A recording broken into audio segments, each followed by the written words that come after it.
وعلى آله وصحبه سبحانك لا علم لنا إلا ما علمتنا وتب علينا إنك أنت رب السلام وهدايتنا سبحانه لا حول ولا قوة إلا بالله لا حول ولا قوة إلا بالله اللهم لنا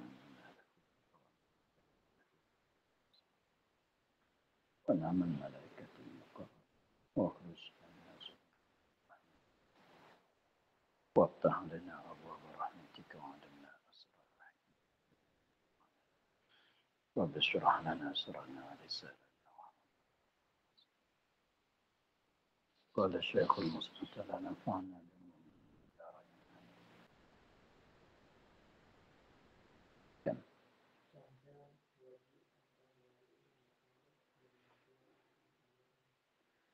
syahdan wajib atas wali kanak-kanak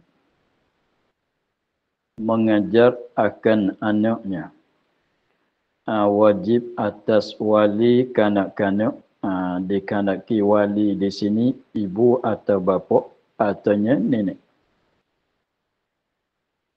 Wajib atas wali kanak-kanak, sebut kata kanak-kanak tu maknanya yang belum balik.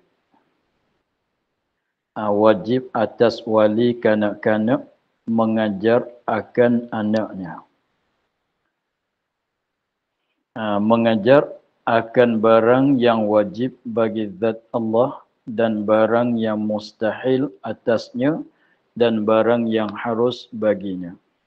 Jadi ini suatu kewajipan di atas wali bagi kanak-kanak sama ada bapa ke ataunya ibu ke. Kalau tak ada ibu bapa maka nenek. Wajib dia mengajar akan anaknya akan perkara-perkara yang wajib bagi zat Allah Ta'ala dan yang mustahil atas Allah dan barang yang harus baginya. Maknanya kena ajar bagi dia tahu sebelum dia balik. Supaya apabila dia balik tu dia dah tahu benda ni. Apabila dia balik tu dah maknanya kalau dia tahu sebelum pada balik, apabila dia balik tu maka dah lepas daripada tuntutan kena belajar. Jadi maknanya kalau tidak tahu dengan perkara yang wajib tahu belum balik, maknanya apabila dia balik tu sementara dia nak belajar tahu dengan sendiri tu dalam keadaan kejahilan dengan perkara ini, bimbang takut akidah dianya tidak sah. Sebab itulah jadi maknanya kita ajar dia tu awal-awal lagi. Sebelum pada dia balik tu dia dah tahu dah. Demikian lagi wajib atas suami mengajar akan isterinya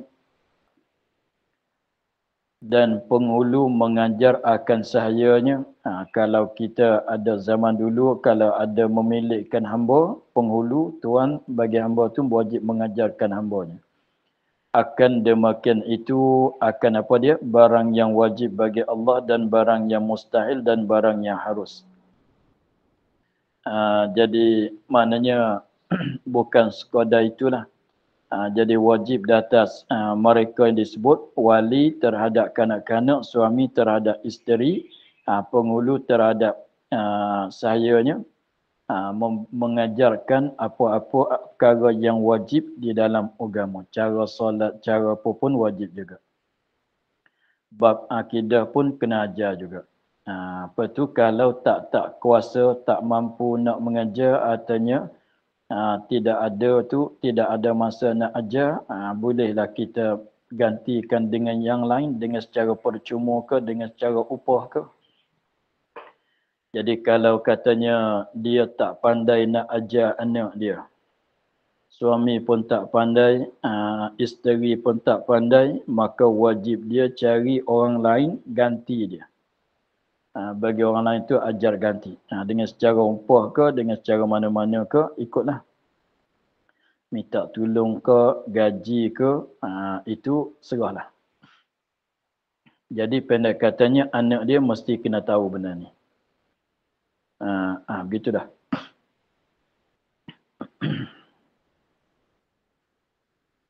Syahdan telah berkata ulama haram belajar ilmu usuluddin daripada orang yang tiada mahir ilmunya dan tiada mengambil daripada gurunya. Dia katanya Syahdan telah berkata ulama. Haram belajar ilmu usuluddin, ilmu tentang akidah. Haram belajar daripada orang yang tiada mahir ilmunya. Ilmu dia tak mahir lagi, tak boleh nak belajar dengan dia. Jadi, tapi masalahnya begini. Kalau kita katanya seorang itu kalau tidak ada kemahiran langsung pada ilmu usuluddin, maka tak boleh dah kita nak belajar sama dia. Tetapi kalau kita katanya yang basic-basic itu dia dah mahir, tetapi yang tinggi-tinggi itu dia pun tak mahir juga. Sekadar dia nak kita nak belajar yang basic, yang asas-asas tu boleh lah. Bukan katanya tak kalau orang tu tak mahir pada ilmu usuluddin, lagi pula dia tak mahir tu maknanya terus kita tak boleh belajar bersama dengan dia. Bukan maksud dengan begitu. Kita katanya kalau nak katanya 1 sampai 10 tu dia mahir. Tarah 1, tarah 2 sampai 10 tu kita katanya dia mahir. Tapi kalau 11 ke atas dia tak mahir. Maka kita boleh belajar dengan dia sekadar 1 sampai 10 yang dia ada kemahiran tu lah.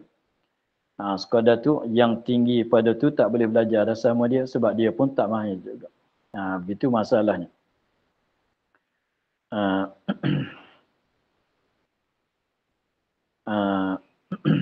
Dan tiada haram belajar ilmu usuluddin daripada orang yang tiada mahir ilmunya. Ilmu usuluddin dia tu belum mahir lagi, kita tak boleh nak belajar sama dia. Yang orang yang tiada mahir ilmunya dan tiada mengambil daripada guru. Dia ilmu usuluddin tu dia buat kajian sendiri. Pada kaedah, pada akidah usuluddin tu dia buat kajian sendiri, dia baca buku sendiri dengan tidak berguru. Walaupun dia mengaku kata dia tu orang alim sekalipun, tetapi dengan secara sendiri dia baca buku, dia buat kajian sendiri dengan tidak berguru, maka orang ni pun tak boleh kita nak belajar juga. Maka adalah pada zaman sekarang ini beberapa daripada manusia yang mendakwakan dirinya alim. Dia katanya ada pada zaman sekarang ini beberapa manusia yang mendakwa dirinya alim, yang mengaku kata diri dia tu orang alim, yang mengajar ia akan manusia yang awam. Dia mengajarkan orang yang awam dengan pengajaran yang menyesatkan hamba Allah. Sebab dia bukan alim, bukan mahir, tetapi dia mengaku kata dia orang alim, dia pun mengajar orang lah. Itu boleh jadi dia tu menyesatkan orang, menyesatkan hamba Allah Subhanahu Wa Taala, menyalahkan jadi salah kepada pada i'tikadnya. Sebab dia kalau tak berguru, ilmu usuluddin dia yang kalau dia tak berguru atau yang dia tak mahir pada ilmu, jadi tak terjamin katanya benda yang dia menyampaikan kepada kita, benda yang dia bagi kepada kita tu salah ke betul, dia sendiri pun tak tahu. Kita orang belajar sama dia tu jauh lagi lah nak tahu beza yang mana betul yang mana salah. Tapi tilik pada diri dia sendiri. Kalau dia pandai, dia tahu dengan secara baca buku sendiri, buat kajian sendiri. Boleh jadi dia tu kajian dia tu salah. Boleh jadi pahaman dia yang dia baca daripada buku dengan tidak ada huraian daripada buku, boleh jadi itu salah. Maka tak terjaminlah orang itu nak selamat daripada kesalahan pada ajaran dia. Maka sebab tu kita tak boleh kita nak belajar bersama dengan dia.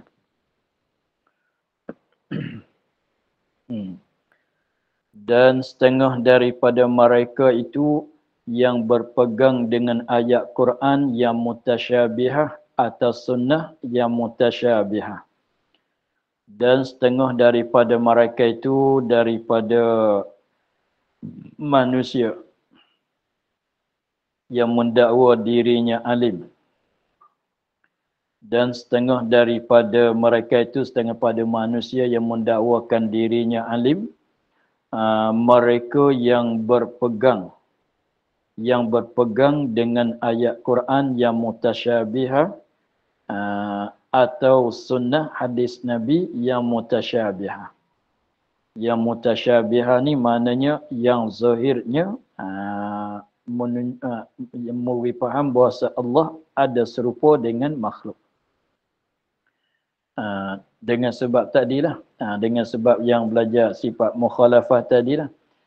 Kalau dia ikut zahirnya, zahir daripada ayat Quran, zahir daripada setengah-setengah hadis, setengah-setengah ayat tu, kalau faham dengan secara zahir, jadi faham kata Allah serupa dengan makhluk. Seperti yadullahi fauqa aydihim, tangan berjari, takut dia nak kata begitu. Jadi berpegang dengan ayat Quran dengan sunnah tu memanglah mestilah. Tapi kita kena tengok pula zahir macam mana masuk dalam menyerupai Allah dengan makhluk ke tidak. Lagi pulanya suatu lafaz, suatu perkataan, lebih-lebih laginya hadis dan Quran itu dia ada majaz, ada hakiki. Ada majaz, ada hakiki.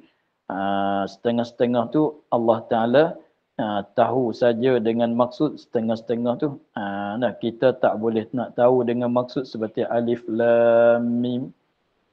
Jadi itu kita serah kepada Allah Ta'ala pada mengetahuikan murad. Kita tak tahu.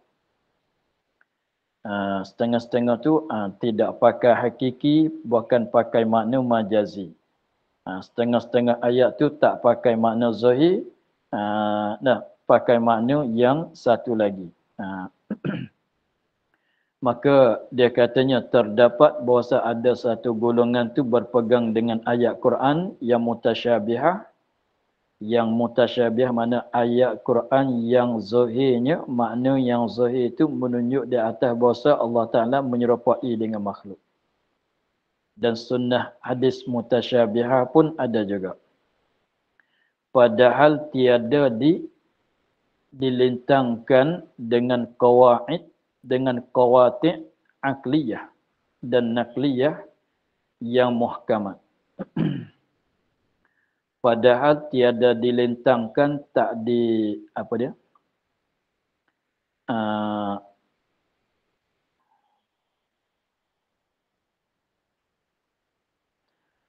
tak dibanding, tak dilintang, tak dibandingkan, tidak dimuqabalah, tidak diadukan dengan qawati' akliyah. Dengan qawati' akliyah mana dengan dalil-dalil yang qat'i, dengan dalil-dalil akli yang qat'i. Bila dengan qawati' akliyah maknanya dengan dalil-dalil akli yang qat'i. Seperti setiap-tiap yang berubah adalah baru. Setiap-tiap yang berubah adalah baru. Itu kaedah yang dalil akli yang putus, tidak ada ihtimal. Dah tentunya begitu. Setiap-tiap benda yang berubah adalah baru. Setiap-tiap benda yang bersusun, yang berkampuh, yang bersusun, adalah benda yang baru. Setiap-tiap benda yang baru tak boleh ada, melainkan kena ada yang menjadi. Setiap-tiap benda yang baru ada permulaan bagi wujudnya, mesti kena ada kesudahan. Itu jadi maknanya setengah daripada dalil-dalil akli yang qat'i. Maknanya semuanya orang fikirnya begitu. Dengan secara akal. Dan nakliyah, mana dalil-dalil nakli yang qat'i daripada hadis dan Quran dan hadis yang muhkamat, yang tidak mutasyabihah. Seperti kita katanya laisa kamislihi syai'un. Laisa kamislihi syai'un. Itu dalil-dalil qat'i daripada dalil nakli. Seperti hadis katakan Allahu wa lam yakun syai'un ma'ahu. Jadi setengah orang tu dia katanya setengah orang tu dia berpegang dengan ayat mutasyabihah dan hadis mutasyabihah. Padahal dianya tidak bentangkan dengan dalil-dalil akli yang qat'i dan dalil nakli yang qat'i. Dia tak bentangkan dengan dalil yang lagi. Tengok, kita kata setengah orang tu dia baca, dia berpegang dengan kata yadullahi fawqa aydihim. Lepas tu dia tak bentang dengan ayat kata laisa kamislihi syai'un. Dia tak bentang. Lagi pulanya dia tak bentang dengan kaedah akliyah. Kalau bersusun tu menunjuk katanya baharu, Allah Maha Suci daripada baharu, dia tak bentang. Kalau dia bentangkan dengan dalil ini, tentu dia tak pakai zuhir daripada ayat mutasyabih, hadis mutasyabih. Tetapi mengambil mereka itu dengan zawahir ayat mutasyabihat. Tetapi mengambil, yakni berpegang mereka itu dengan zawahir, dengan makna yang zahir. Tuhan kata yadullah, dia buka mu'jam, buka qamusnya, yadu makna tangan, dia pun tangan Allah. Tuhan ada tangan. Wa yabqa wajhullah, wajhu makna muka. Tuhan ada buka. Bi'ayunina, mata kami. Tuhan ada mata pula.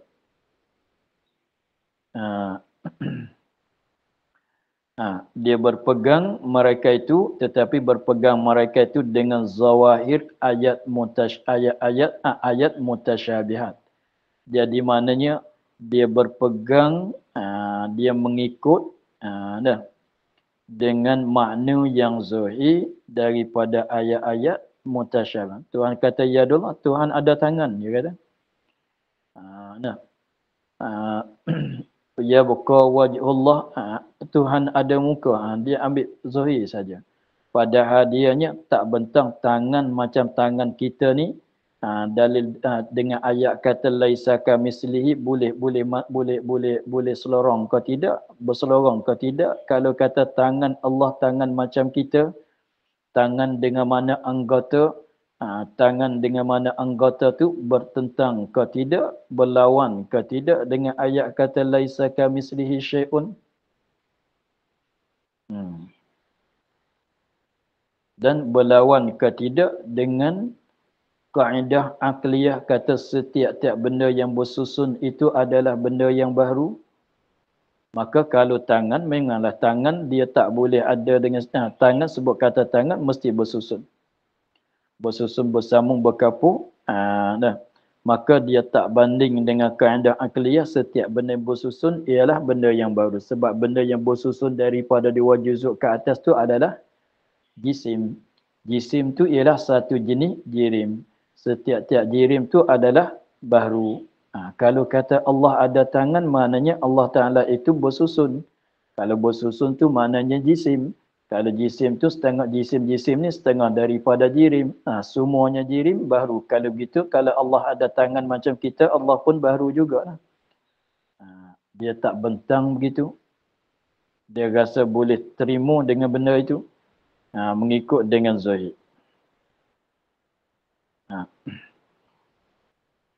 maka jadi jatuh mereka itu pada laut kufur. Maka jadi jatuh mereka itu yang berpegang dengan ayat mutasyabihat tadi, jatuh di dalam laut kufur. Laut kufur, laut ni luas. Jadi jatuh dalam kufur yang luas seperti laut. Gitu ya. Jatuh di dalam pada laut kufur, yakni jatuh di dalam kufur yang luas macam laut, seperti laut. Macam mana pula kufur ni luas? Maknanya bagai-bagai perkara-perkara yang menyebabkan jadi kufur orang mukmin banyak. Perkara-perkara yang membawa kepada jadi kufur tu banyak. Dalam bab i'tiqad, dalam perkataan, dalam perbuatan, seperti sujud kepada berhala, setengah pada kufur juga. Perkataan dia kata solat 5 waktu harus, masalah i'tiqad, tengok. Tuhan ada kaki, Tuhan ada tangan, Tuhan ada mata, ada telinga, Tuhan bercakap, Tuhan ada mulut, ada lidah. Maka itu kufur. Jadi sebab dia tu jatuh dalam, jadi dia tu menyebabkan dia tu jatuh dalam kekufuran yang luas. Maka sesat mereka itu. Sesat mereka. Diri mereka itu dah sesat. Jadi sesat.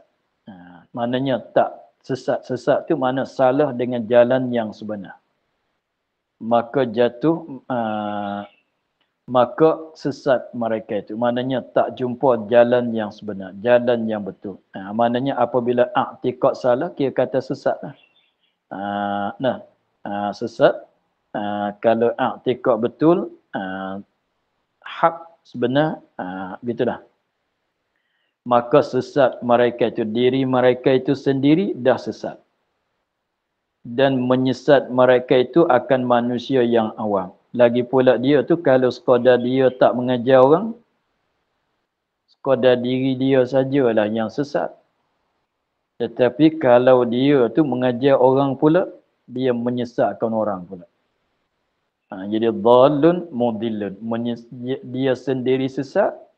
Kalau dia tak mengajarkan orang, sekadar dia tahu sendiri saja, sekadar dia berpegang sendiri dia seorang saja, dia sendiri dah sesat. Tetapi kalau dia menyampai kepada orang, dia mengajar orang pulanya, bukan sekadar dia sesat, dia tarikkan orang lain jatuh dalam kesesatan macam dia juga.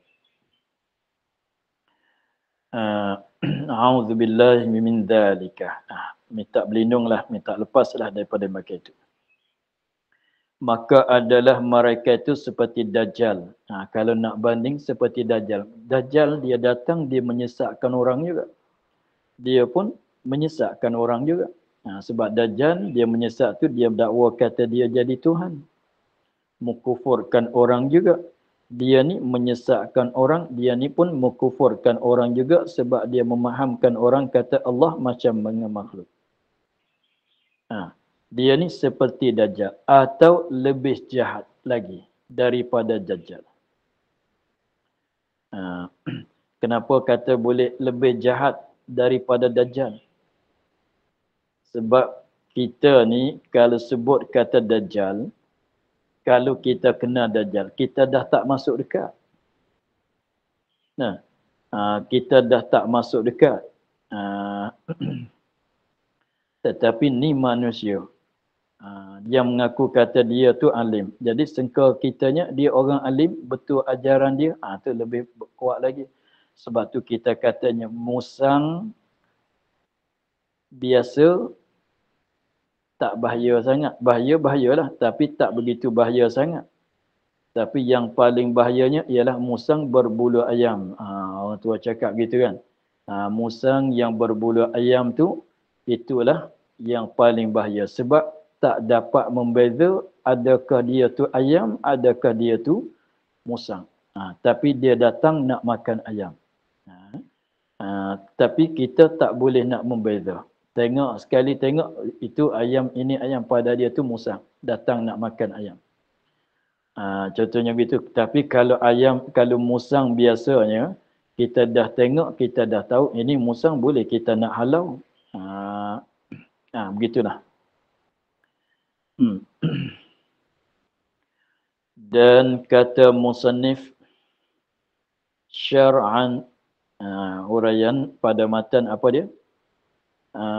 Matan dia.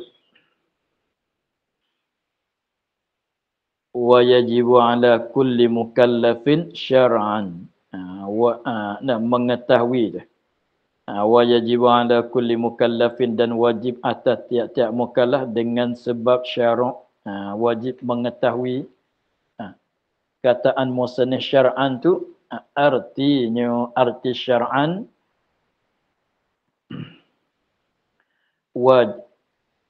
tak. Artinya, arti kata musannif syar'an.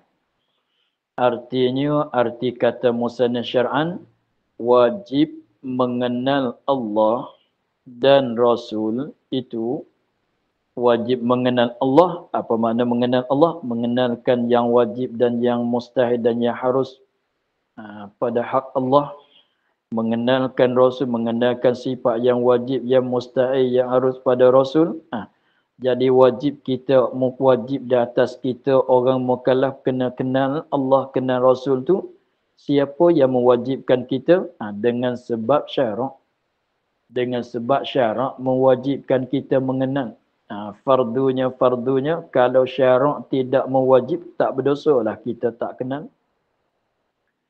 Kalau syarak tidak mewajib, kalau Allah tidak mewajibkan kita, orang mukallaf mengenalkan dia, mengenalkan Rasul, maka bagi orang yang tak kenal Allah, tak berdosa.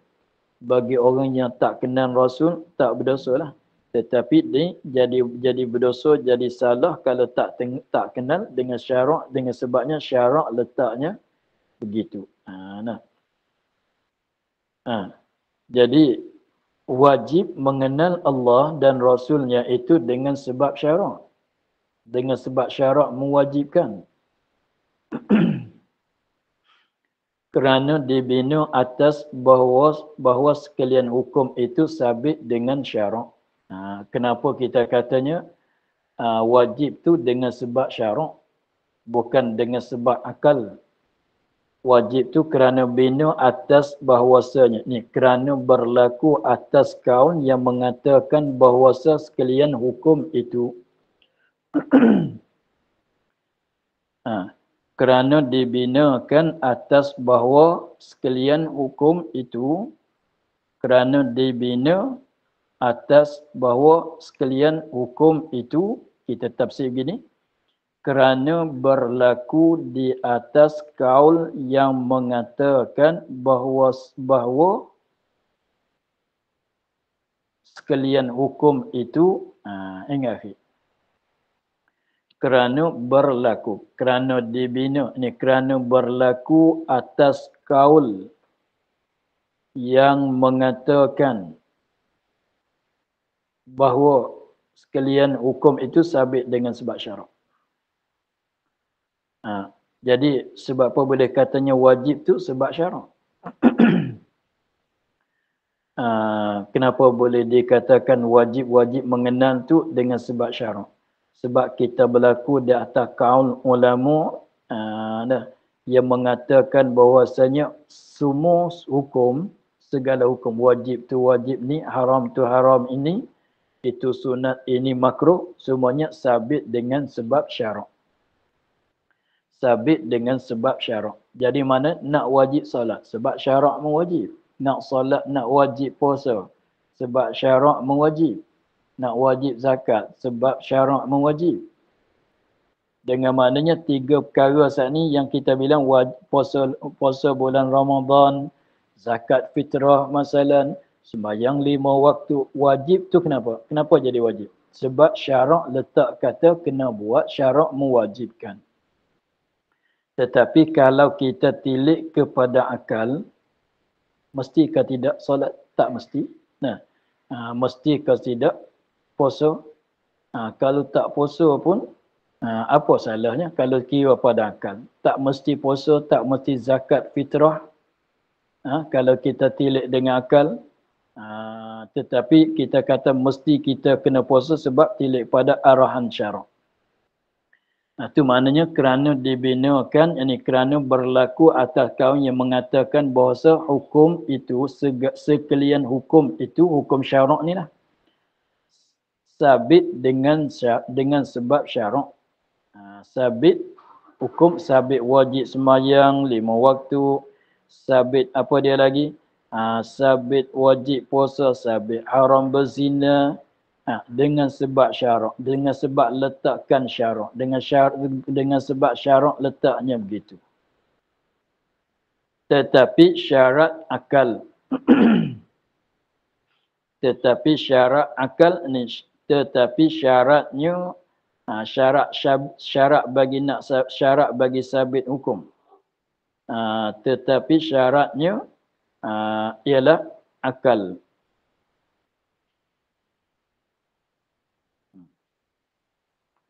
Apa dia? Maknanya begini.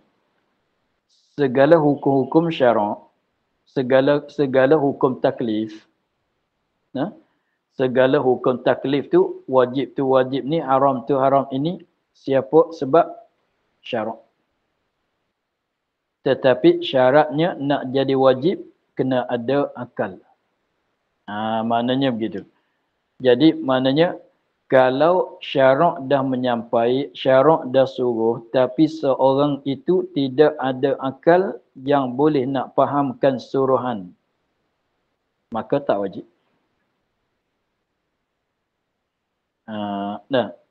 Syarat kena ada akal, syarat kena balik, gitu kan. Jadi maknanya akal diguna sebagai syarat bagi nak sabit hukum. Bukan akal mewujudkan hukum. Bukan akal tu mensabitkan hukum, bukan akal tu mewujudkan hukum, bukan. Bahkan akal ni seolah kata alat yang diguna buat sambutan hukum syarak. Alat yang diguna untuk nak buat sambutan hukum syarak. Seperti kita nak apa dia? Kalau nak banding tu beldi, timba, beldi, syarat bagi nak cebokkan air di dalam perigi, dalam sungai. Nak ada air, kalau orang cakap, nak ada air, kalau zaman dulu, nak ada air kat rumah nak buat macam mana? Kena ada beldi. Kan? Kalau orang dulu, kena ada beldi, kena ada kendi. Nak ada air kat dapur, mesti kena ada beldi. Masalah. Dengan maknanya, beldi itu bukan kata nak ada air, kena ada beldi. Bukan kata beldi itu mengadakan air, menjadikan air, bukan. Kalau ada beldi tak pergi cebok air kat telaga, kat sungai pun, tak ada juga air. Tapi kalau air ada, tapi beldi tak ada, tak dapat juga air masuk ke rumah. Begitu ya. Jadi maknanya di sini pun begitulah juga. Saat ni kita kata beldi syarat nak dapatkan air masuk dalam rumah. Kalau orang zaman dulu kan. Belum nak ada paip ni. Begitu saja. Jadi kalau air penuh dalam sungai, kita tak ada beldi. Tak ada beldi dan sebagainya. Air tak boleh datang, air tak boleh ada kat dapur. Begitulah. Jadi maknanya di sini pun demikian. Hukum syarak, hukum taklif sabit dengan sebab syarak. Akal syarat dia. Dengan maknanya alat nak buat sambut saja. Bukan akal itu mewujudkan, menyabitkan hukum syarak. Bukan. Bukan. Bahkan akal tu ialah untuk nak buat sambut. Jadi seolah katanya macam hujan turun. Apabila hujan tu turun, hujan tu turun, maka kita nak sambutkan hujan, nak sambutkan air hujan untuk nak simpan kat dapur. Bagi orang zaman dulu belum ada apa itu. Nak sambutkan hujan mesti kena guna beldi dan sebagainya. Kalau tak ada beldi, walaupun hujan begitu lebat sekalipun, kat dapur dia tidak ada air. Sebab apa? Tidak ada beldi untuk nak sambutkan air, untuk nak kumpulkan air yang turun. Air hujan tadi. Dia turun. Ada tepayan ke? Bolehlah. Begitulah. Jadi maknanya salah katanya kalau hujan tu turun begitu lebat sekalipun. Tapi kalau kita tidak ada beldi, tidak ada tepayan, boleh nak ada ke tidak air kat rumah kita? Tak boleh. Sebab apa? Tidak ada benda nak buat sambut. Nak kumpulkan air hujan untuk ada boleh guna kat dapur. Begitulah. Jadi hukum syarak walaupun dia datang. Hukum taklif walaupun didatang oleh syarak. Tetapi kalau seorang itu tidak ada alat nak sambut, maknanya tidak ada akal, maka tak boleh nak sambut hukum syarak. Maka tak boleh nak pakai. Dengan maknanya tak sabit hukum syarak di atas orang yang berakal. Sebab apa? Alat nak buat sambutan tu tidak ada. Sebab orang yang berakal yang sebab gini. Kenapa boleh katanya akal tu jadi syarat? Kenapa katanya akal tu jadi syarat? Sebab kita ni, apa dia?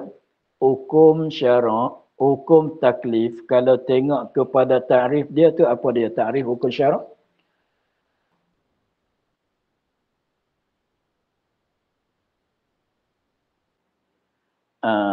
Hukum syarak tu ta'rif khitabullah. Cakapan Allah. Khitabullah. Jadi nak boleh faham dia kena guna akal. Tengok kita kalau kita nak cakap nak suruh seorang buat sesuatu pekerjaan yang kita kandak. Kita nak suruh seorang koli kita ke masalah atau siapa saja yang kita nak suruh dia buat suatu perkara tak kira perkara itu untuk kita ke untuk dia ke, kita nak suruh siapa? Suruh kepada orang yang boleh faham suruhan kita. Contohnya kita orang Melayu. Kita orang Melayu. Lepas tu kita nak suruh dia, ada seorang tu kat tepi kita tu dia orang Arab tak faham bahasa Melayu. Lepas tu kita nak suruh dia ambil beg kita. Contohnya kita atas kapal, atas bas masalah. Orang di tepi kita tu, orang Arab masalah. Atau orang mana-mana sekalipun. Kita tak tahu bahasa dia, dia tak tahu bahasa kita. Lepas tu kita nak suruh dia bangun ke, tolong bangun sekejap saya nak masuk bilik air. Contohnya kalau duduk dalam kapal, kita atas kursi sebelah dalam. Kita nak suruh dia bangun. Kita nak suruh dia bangun. Lepas tu kita nak cakap macam mana. Tak boleh nak cakap. Akhir-akhirnya buat isyarat dengan tangan. Sebab apa? Sebab dia tak boleh faham suruhan kita. Macam mana kita nak tuju kepada dia? Maka orang yang tidak berakal, mana orang yang tidak duduk dalam keadaan sedia untuk nak terimakan suruhan dan larangan. Sebab dia tak faham. Tengok kita, kalau kita nak suruhkan orang buat apa-apa, kita suruh orang yang faham cakapan kita. Kalau orang gila pun kita tak suruh juga. Kita suruh naik, dia turun, boleh jadi kan. Kita kata datang, dia pergi. Gitu. Itulah mazhab. Suatu kaum mengatakan, jadi sabit hukum kesemuanya dengan sebab syarak, dengan sebab datangan syarak, dengan sebab syarak menyabitkan hukum. Hanya akal tu diguna untuk jadi sambutan sebagai syarat. Begitu saja. Khilaf bagi Maturidiyah, menyalahi bagi mazhab Abu Mansur Al-Maturidi dan pengikutnya. Yang berkata mereka itu Maturidiyah dengan bahawa wajib ma'rifatullah itu sabit dengan akal. Yang tadi sebab syarak. Akal, alat je. Alat saja. Tapi dia ni wajib, dia katanya wajib ma'rifatullah itu, wajib mengenalkan Allah itu sabit dengan akal.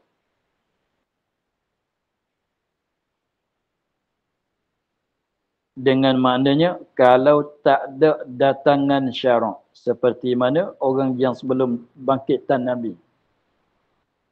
Orang yang sebelum bangkitan Nabi. Nah, syarak belum datang kan. Syarak belum datang, dia katanya mazhab dianya wajib mengenalkan Allah itu wajib dengan akal, sabit dengan akal. Bukan sabit dengan syarak. Kenapa? Kerana wadahnya, kerana nyata. Nampak juga ke dia, dia begini. Kenal Allah, ada akal wajib kenal. Walaupun tak datang syarak sekalipun. Masalah mengenalkan Allah, siapa yang mempunyai akal wajib mengenal. Mesti dia kenal. Maknanya kalau ada akal tak kenal Tuhan, salah. Bangkitan Rasul ke tidak ada bangkitan Rasul sama. Orang yang ada akal mesti dah dia kenalkan Allah. Kalau tak kenal, maka berdosa lah dia. Salah lah dia. Begitu. Kenapa boleh kata begitu? Ada akal dah cukup tak nanti datang syarak? Mewajibkan ada akal cukup dah untuk nak sabit wajib ma'rifatullah. Kerana wadahnya, kerana nyatanya, kerana jelasnya. Kita ni betul lah dia kata begitu. Sebabnya kenal Allah, kita boleh fikir dengan akal. Allah ada. Tengok dalil kita pun dalil fikir dengan akal kan. Dalil wujud Allah, dalil wajib ada, dalil wajib kidam, wajib kekal. Allah tak sama dengan makhluk, semuanya dalil yang dikira dengan akal. Dalil yang dikira dengan akal, dalil yang didapat dengan akal. Nyata dengan akal. Dia tak macam solat. Solat ni kalau kita katanya cara ibadat. Ni lain. Cara kita ibadat. Kita nak ibadat kepada Allah dengan secara mana? Kalau syarak tak datang, tak bagi tahu cara, tak tahu nak buat kita. Nak ibadat kepada Allah, kalau syarak Nabi tak ceritanya, kau nak ibadat pada Tuhan kau kena buat begini, kau kena buat begini. Tapi kalau syarak tak datang mengajarkan kita, tak tahu nak buat macam mana kita. Sebab tu, nak ibadat kepada Allah dengan secara solat. Solat kena buat begini. Tak boleh fikir pun dengan akal. Tetapi pasal mengenalkan Allah, boleh fikir dengan akal betul-betul. Sebab siapa fikir pun kalau akal dia betul-betul macam itulah dia. Tengok. Jadi maknanya tak perlu. Jadi pasal mengenalkan Allah jadi wajib tu dengan semata-mata ada akal walaupun belum sabit, belum datangan syarak sekalipun dah wajib dah. Sebab benda ni jelas. Boleh kita fikir dengan akal terus. Dia katanya bersalahan yang lain daripada makrifah, daripada sekalian hukum, maka iaitu sabit dengan syarak. Di isi Maturidi. Jadi maknanya nak wajib solat, nak wajib puasa bulan Ramadan, nak wajib zakat dan lain-lain lagi pada segala benda yang wajib, benda sunat pun sama. Dan nak sabit haram benda tu benda ni tu, itu tak dapat tidak kena ada datangan syarak. Sebab kita tak bayangkan. Tak boleh nak bayang dengan akal, tak boleh nyata dengan akal kita bahawa sebenarnya ni boleh ke tak boleh buat. Kalau nak buat tu nak buat dengan cara mana? Kalau katanya kena puasa, bila malam ke siang? Apa yang membatalkan puasa, apa yang tak membatalkan puasa? Macam mana kita nak fikir dengan akal? Maka kalau serah kepada akal, orang ni puasa, orang ni tak puasa, dia kata tak perlu kepada puasa. Orang ni kata perlu pada puasa. Yang ni pula yang perlu pada puasa, kata perlu pada puasa siang. Yang ni katanya puasa perlu pada waktu malam. Jadi tak jadi sepakat segala manusia di atas ibadat. Jadi masalah ibadat yang lain daripada ma'rifatullah tak sabit melainkan dengan syarak. Sebab akal tak boleh nak bentukkan sebuah ibadat nak bagi jadi serupa ke semuanya. Tengok ibadat solat ni, kalau kita kata serah kepada akal fikir, bagai-bagai solat lah orang buat. Bagai-bagai masa lah. Tetapi cara kitanya semua solat macam ni semua. Zuhur dalam waktu ni lah kesemuanya. Kenapa? Syarak dah ajar beritahunya begitu. Tetapi masalah ma'rifatullah, mengenal Allah, dia orang ada akal, dia akan nampaknya begitu. Sebab tu dia katanya bersalahan yang lain daripada ma'rifah. Apa dia yang lain tu? Daripada sekalian hukum, mana wajib sembahyang 5 waktu, wajib puasa bulan Ramadan, yang lain pada wajib makrifah tu, itu sabit dengan syarak. Jadi pendek katanya, mazhab Asy'ari, dia katanya mengenalkan Allah sabit dengan sebab syarak. Sembahyang, jadi mana segala hukum-hukum syarak sabit dengan syarak ke semua. Sembahyang ke, mengetahui, mengenalkan Allah ke mana-mana saja pun sabit dengan sebab syarak, akal digunakan untuk sebagai syarat saja. Itu. Tetapi kalau mengikut mazhab Maturidi, apa dia kata? Maturidi dia katanya ma'rifatullah saja. Satu ni saja. Wajib sebab akal. Walaupun tidak ada datangan syarak sekalipun, dah wajib.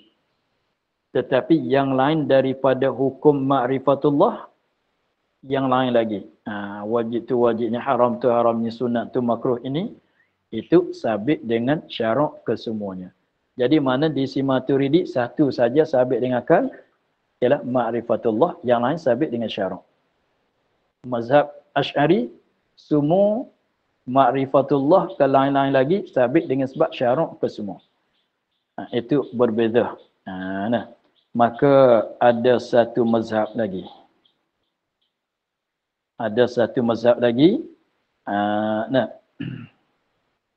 Katanya, dan bersalahan Mu'tazilah yang berkata mereka itu dengan bahawasa sekalian hukum itu sabit dengan akal dan syarak itu hanya datang ia menguatkan baginya. Nampaknya kita sakat itulah dulu. InsyaAllah kita sambung balik. Pada katanya dan bersalahan Mu'tazilah. Wallahu a'lam. Alhamdulillah rabbil alamin.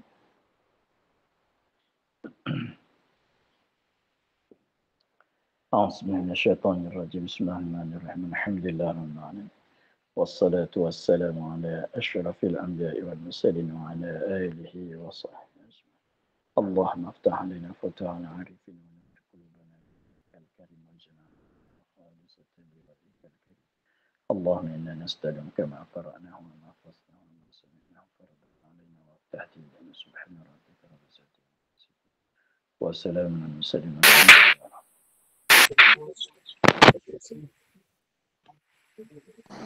Terima kasih Baba. Assalamualaikum. Terima kasih Baba. Assalamualaikum. Terima kasih Baba. Assalamualaikum. Terima kasih Baba. Assalamualaikum. Waalaikumsalam warahmatullahi wabarakatuh. Sama-sama. Assalamualaikum warahmatullahi wabarakatuh. Waalaikumsalam warahmatullahi wabarakatuh.